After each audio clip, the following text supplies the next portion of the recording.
Vidéo du jeudi soir, comme chaque semaine, dernière vidéo de la semaine, et peut-être dernière vidéo du mois, selon les événements. Nous verrons bien. En tout cas, ce soir, le thème de ce soir.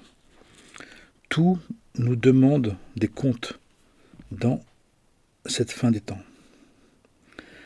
La logique de cette fin des temps, c'est justement, tout nous demande donc des comptes.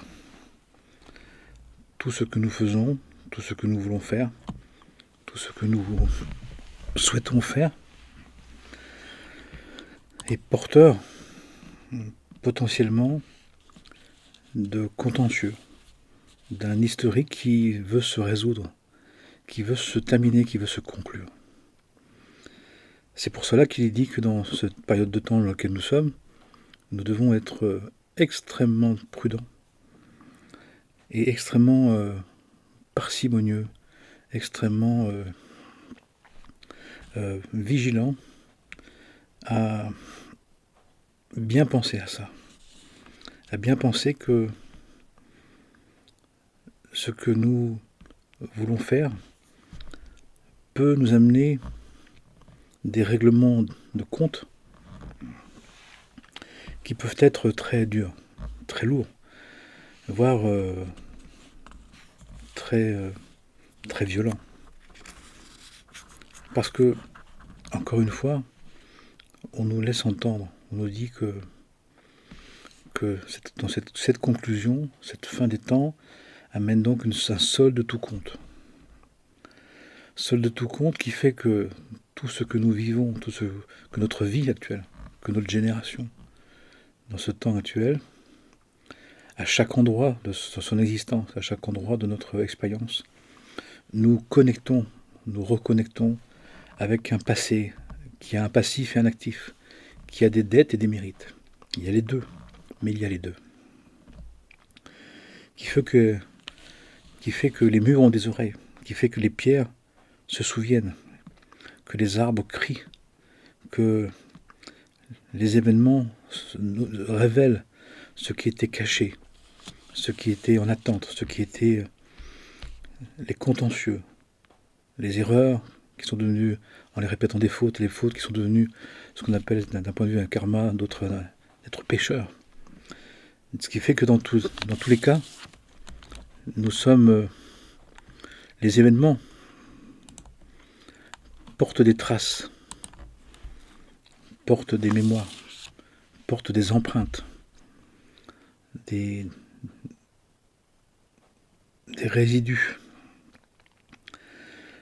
qui font que les choses peuvent finalement au départ paraître très agréables, très souhaitables, très désirables, et puis finalement, à travers ça, nous amener à des épreuves, nous amener à des révélations, à des choses qui doivent se révéler. Nous aimons bien vouloir que les révélations soient des choses glorieuses, merveilleuses, miraculeuses. Mais c'est surtout aussi de révéler ce qui était caché, ce qui était en attente, ce qui était voilé. Et c'est ce qui est en train de se produire actuellement pour pas mal de monde, et même pour tout le monde, d'une certaine manière. Qui fait que, le sachant, il est fort important, quoi que nous voulions faire, de prier Dieu, de le confier au divin, de le remettre dans la volonté divine. Mais ça veut dire aussi que on accepte qu'il y ait une volonté divine. Et là, la difficulté, c'est qu'on va se retrouver en face d'un autre problème.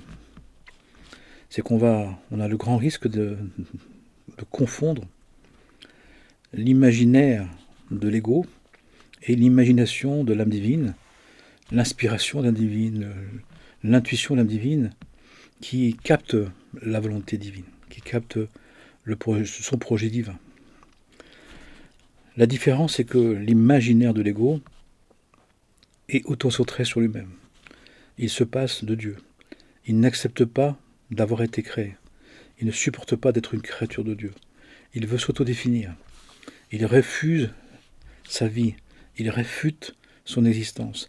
Il ne veut pas accepter que ce qui s'est produit dans sa vie personnelle porte ce sens littéral, cette première expression visible et tangible, porte la vocation du divin, de l'âme divine, porte le projet de la destinée personnelle, individuelle et aussi collective, dans un esprit commun.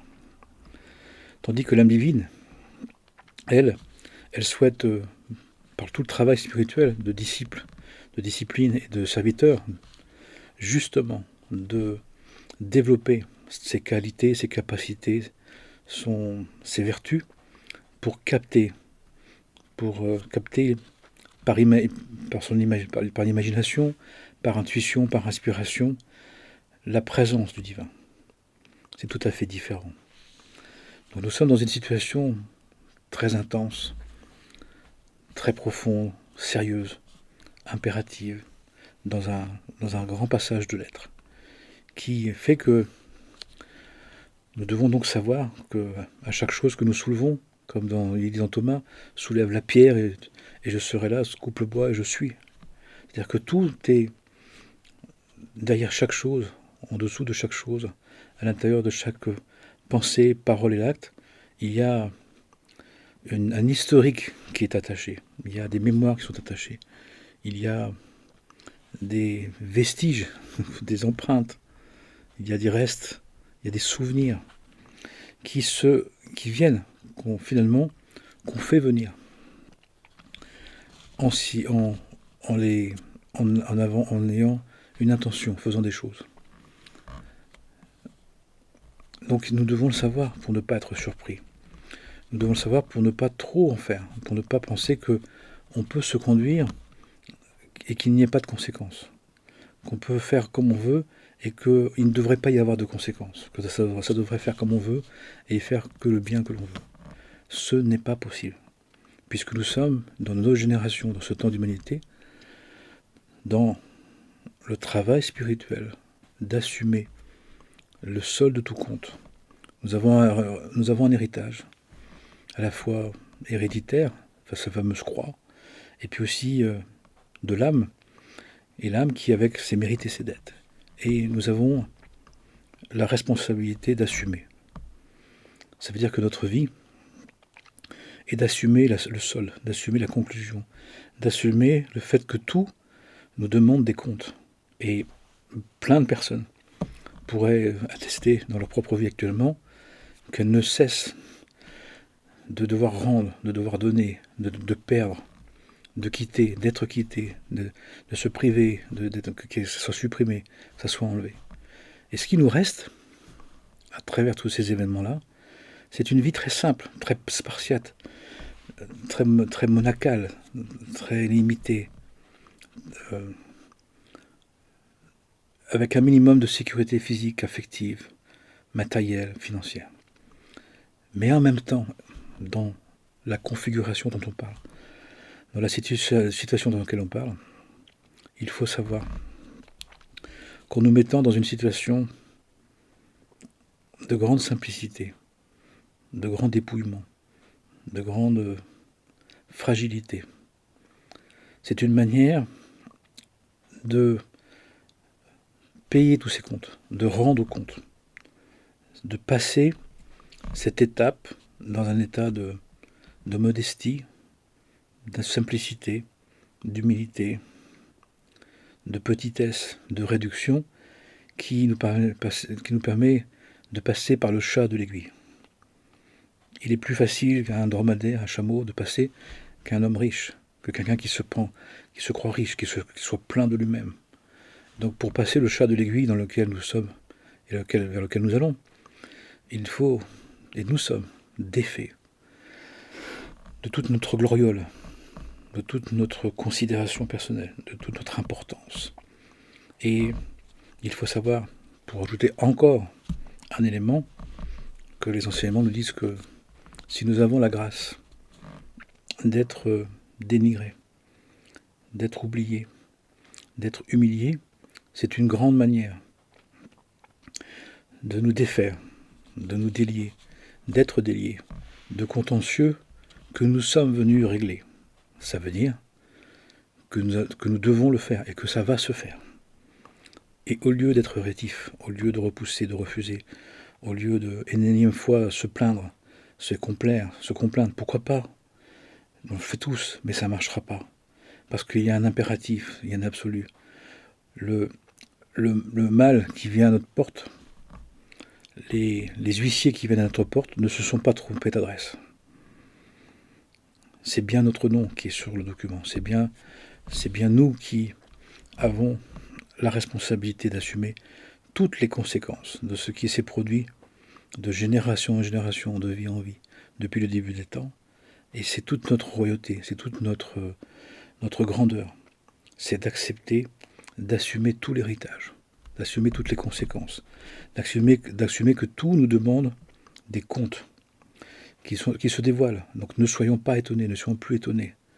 Même si ça paraît extravagant, plus c'est extravagant, plus c'est illogique, plus c'est une logique des cordes, une logique quantique, une logique paradoxale, plus ça vient de loin. Plus on travaille dans des strates, dans des degrés, dans des profondeurs qui viennent de très très très loin, de très très avant. De temps antiques, des premiers temps, que nous sommes en train de guérir, de terminer, de conclure. D'un point de vue spirituel, j'ai bien dit, c'est une grande réalisation, c'est un grand accomplissement. D'un point de vue personnel, c'est une catastrophe, c'est une abomination, c'est une désolation, c'est une vie terrible, une vie pourrie, une vie catastrophique, une vie que d'ennuis, que d'épreuves, que de désillusions, que de rabaissement, que de soumission, que de perte. Oui, c'est vrai. Mais Dieu nous regarde comme l'être divin que nous sommes. Nous nous regardons comme la personnalité que nous voulons être. Il y a un tout petit décalage de point de vue. Il y a un grand, énorme décalage de l'observation, de la considération. Nous considérons comme la personnalité que nous voulons être, que nous avons désiré être, que nous voulons absolument être.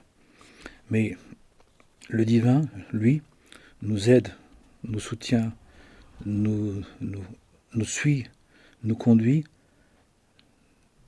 dans le cadre du projet divin que nous sommes, dans le cadre de l'âme divine que nous sommes.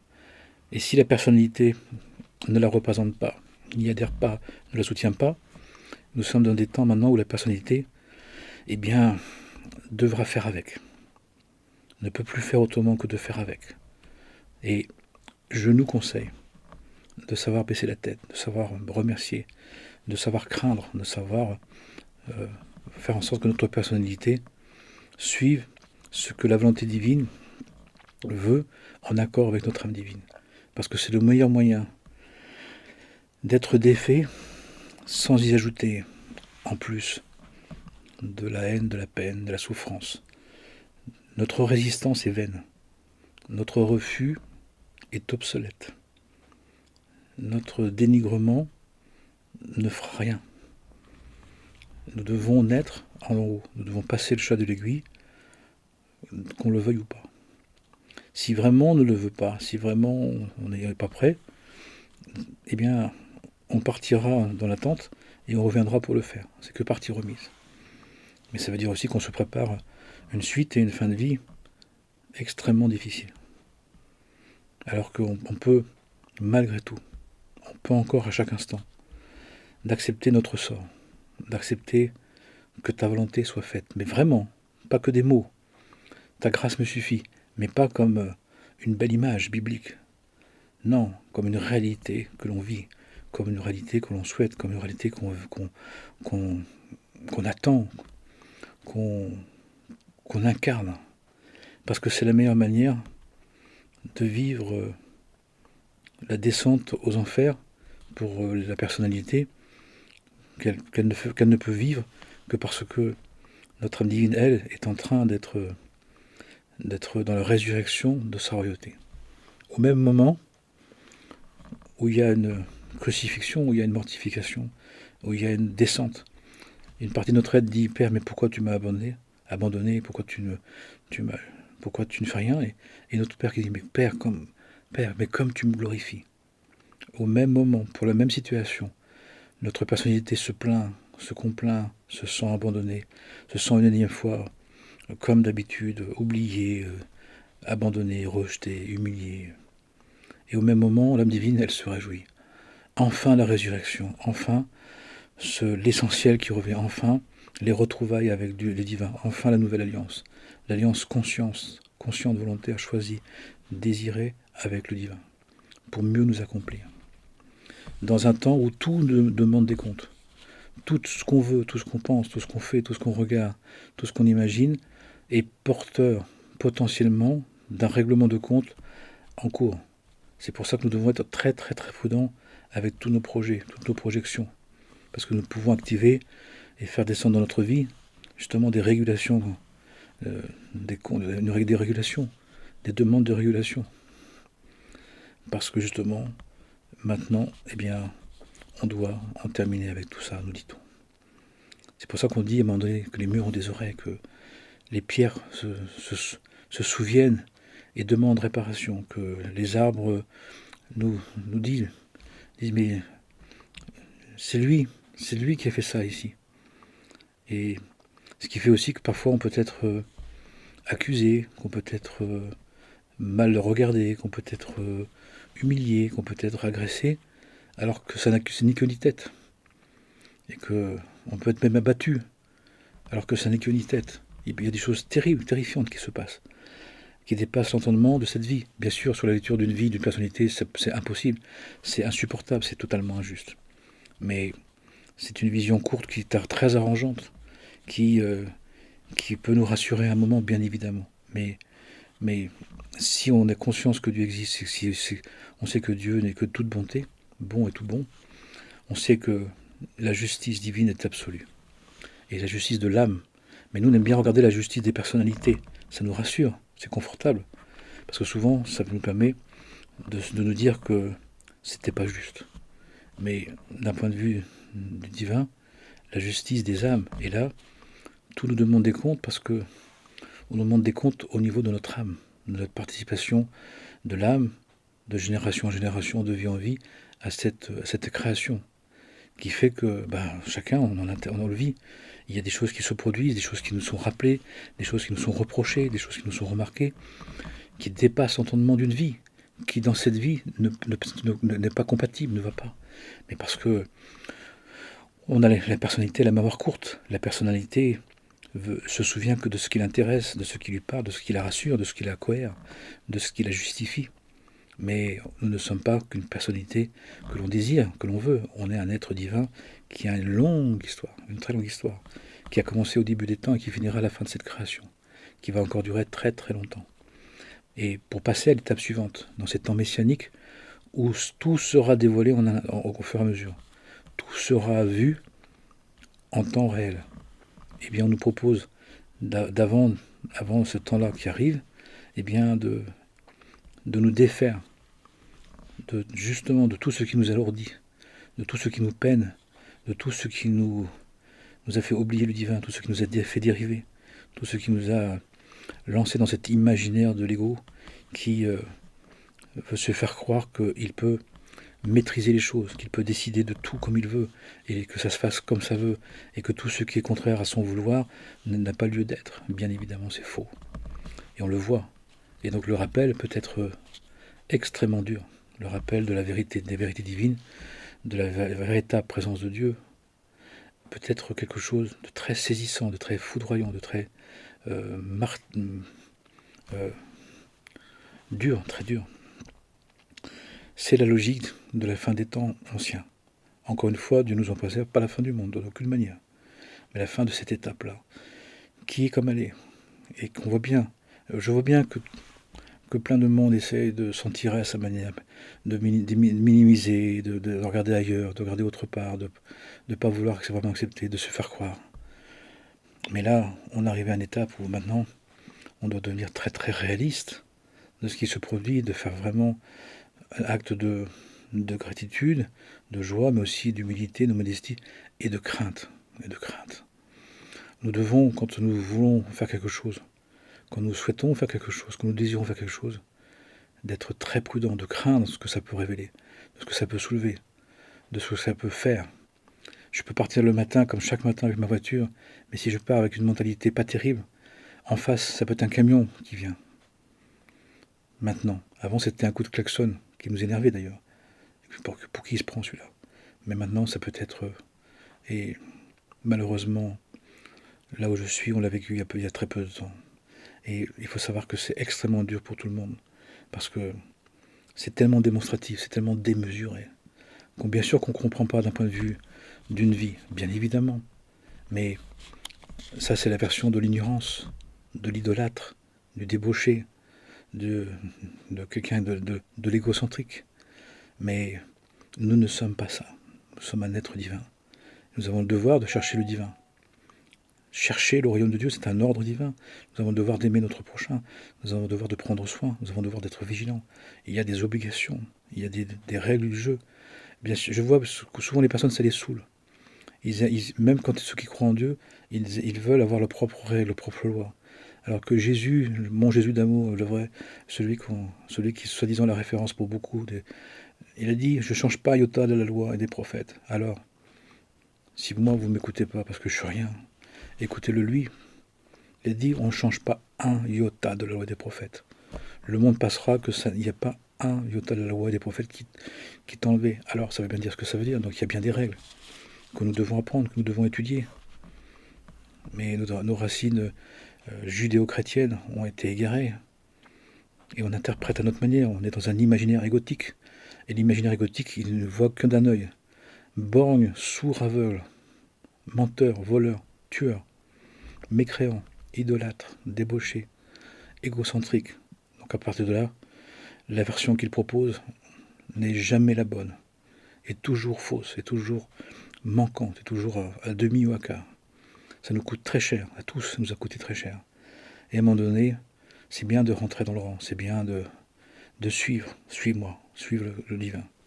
Et d'accepter sa volonté et de faire avec, qui nous dit, attention, dans cette fin des temps, tout nous demande des comptes.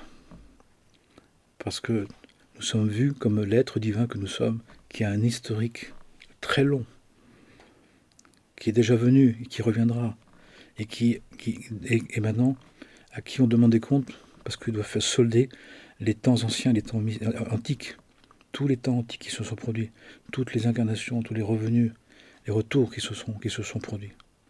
C'est pas rien. Donc, et ce qui fait que dans notre vie, celle-là, que notre personnalité accepte quand même, désire quand même, il y a un historique de l'âme divine incroyable, qui fait que dans le désir banal, dans le vouloir personnel habituel, il peut se révéler, il peut se soulever, il peut ressortir, il peut se montrer des choses incroyables. Nous devons comprendre pourquoi. Parce que tout nous demande des comptes de la participation de notre âme divine à ce que nous voulons, de ce que nous désirons, de ce que nous faisons. Sachons-le. Voilà.